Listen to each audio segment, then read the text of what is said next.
It has to be handsome. It has to have good intonation. It has to, even though not necessarily good intonation, but at least shall they speak English. Maybe the English they make sense. Nobody understand that.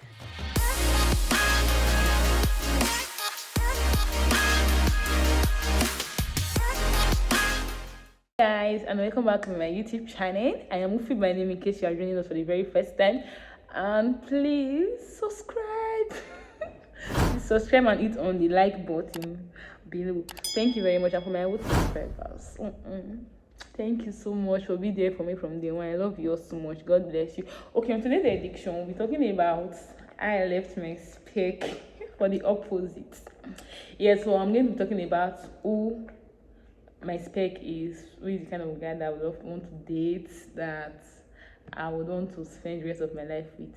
So such guy, the potentials, or should I say the criteria, or should I say the qualities, whatever, include he has to be tall, he has to be handsome. Yes, now I know pretty. He has to be handsome, he has to have good intonation, he has to, even though not necessarily good intonation, but at least shall they speak English. Maybe the English they make sense. Maybe they understand that. That's it. Then he has to have a dressing sense, a fashion sense. He has to be well comported. You have to have a relationship, a public relationship. The way you carry yourself in public, the way you respect yourself, the way you comport yourself matters a lot. It is an added advantage. So those things are things that I want to see in a guy. And of course, the most important, you have to be God fearing. That's the number one. Before I want to say, okay, should I consider this person? Should I date this person? So those things have to be checked.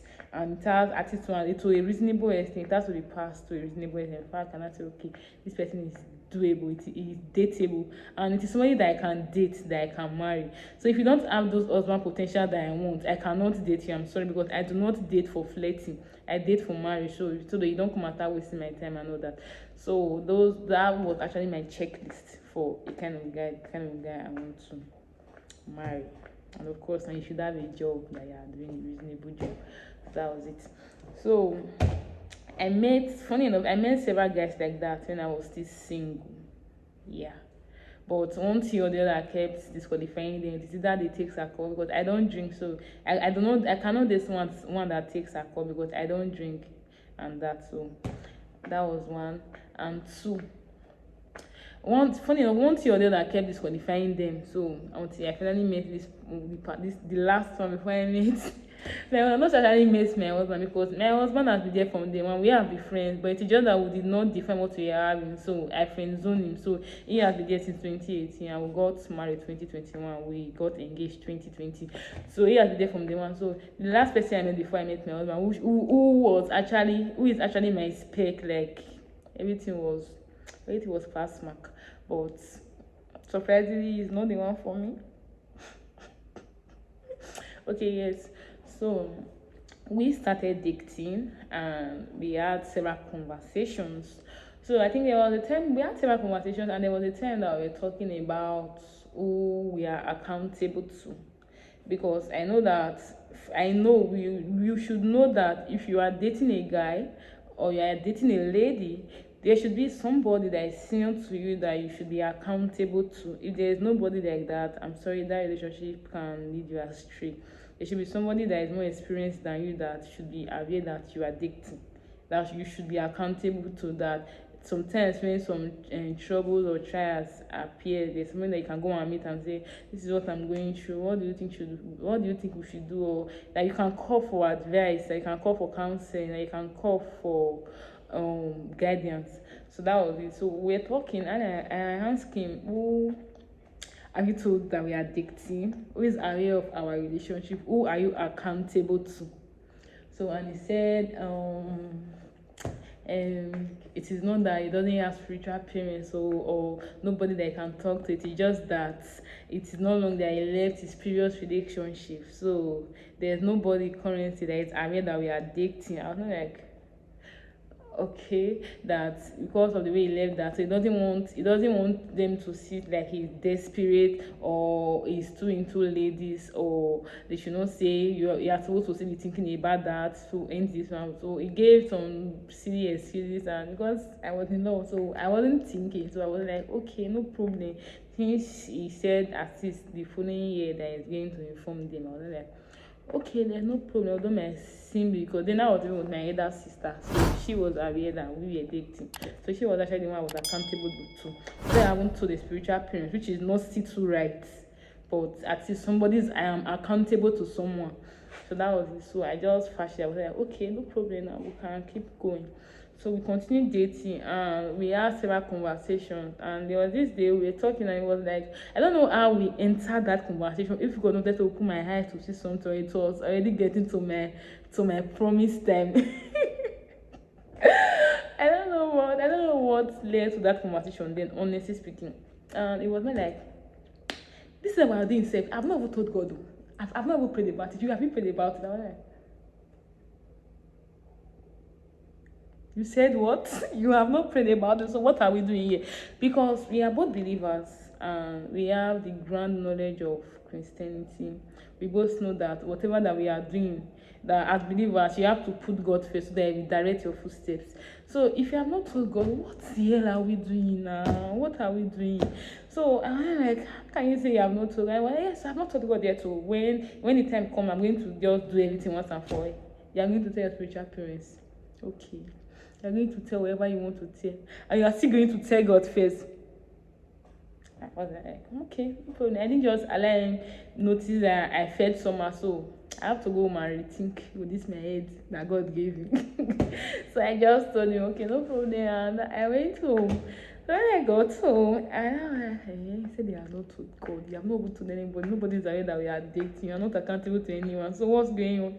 So I thought about it. So I actually planned of giving it. So I literally said, if he has not prayed about it, I can pray about it. Who said is the guy that can pray about relationship before the lady. So I told myself that I was going to pray about it. So that night, it was a prayer point that I emphasized on that night. So I prayed about it, and surprisingly for me, he's not the one. I had the revelation and he's not the one. So heart touching. So he's not the one. So I didn't just call him immediately the following morning and I was like, hello, Alpha, with a breakup, you are not the one. So I have to use common sense in a way that we can still be friends. But honestly speaking, he is not a bad person. Yes. We can end whatever we are having, but we can still be friends. So I thought of a way to do that. And so funny enough, when we were dating, I cannot really say there have not been times that I got red signs that is not the one, but emotions and others did not make me to think about it. You get until what happened that I have to pray about it. So I think there was a time that I did 7 days prayer and fasting. I wanted to just pray. It was not just about praying for a life partner. I actually wanted to just pray for my life in general, because there's something that I actually wanted to be happening in my life as at then that wasn't happening, and it was bothering me. So I had to engage in the personal program and I prayed about it, and I think I had different revelations. And there was this one that I was bothered. I was like, what is this one, God? What is this one? What is it? Please explain more. Your daughter is confused. Talk to me. And I just continued with my life. I didn't know that it was going to reflect later on. So I continued with my life, and I was not thinking of a way to tell him, because even our visions are not who aligned. Because as at then, I remember I was doing a business. I was operating. Okay, I am still operating an online shop where I sell anything fashion, clothes, shoes, and all that. So office gap, it's about shopping. Check it on Instagram. So I was doing that, and I go to market every week because I try to post on different social media handles and I get orders. So I go to market every week, I get those items and I do delivery. So and it was complaining that you cannot be going to market every week. You cannot be going to market every week. It is too stressful. You start looking old. I was like, but it is once in a week. People go to work every day of the week, 6 a.m. to 8 a.m. to 5 a.m. to 6 p.m. Sorry, it's p.m. No man. PM. So why is my own different? And mine is just once in a week, and when I come back, I do delivery at my convenience. I was like, okay. But the way the others were coming in, and I know I'm somebody that I set a goal. I'm a goal setter and I'm a goal getter equally. So once I set a goal, I will try my possible best to achieve it, because I feel once it is doable, it is achievable. So when I set those goals for myself, I know they are something that I can actually achieve. So I was working towards it. So when he said that I cannot be going to the market every week, so it got to something that I will have some orders that I know that this money cannot pass me by. I have to sneak to the market, come back and do those deliveries without him knowing. I did that for some time, and there was a time I thought about, I was like, this person is not even my husband. We are just dating. How come he's having too much access to my life? But emotions override that, and I just fashioned it and I continued like that. So our visions were not aligned. So that was it then. I didn't get to see all this because emotions was still there then. So when he now said that I have to now take my emotions behind and bring my sense forward to think properly so that I will not be served breakfast.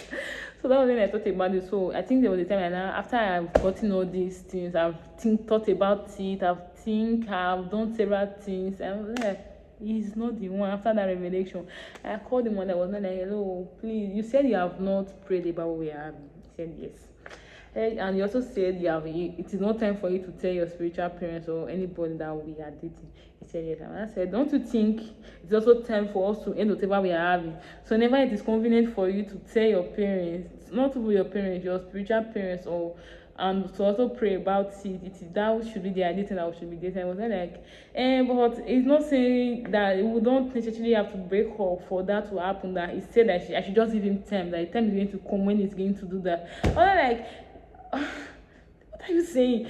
These things are things that are supposed to happen before we start dating. Do you get it? No, because God is not somebody that you have to book a flight, you have to travel, you have to stay in a queue before you get attended to. He has given us a free access. We have a free access. He has already said that he has already given us a free access through prayer. So if we pray, it is not that we not have to, okay, it's not going to my turn. So what is stopping you from praying?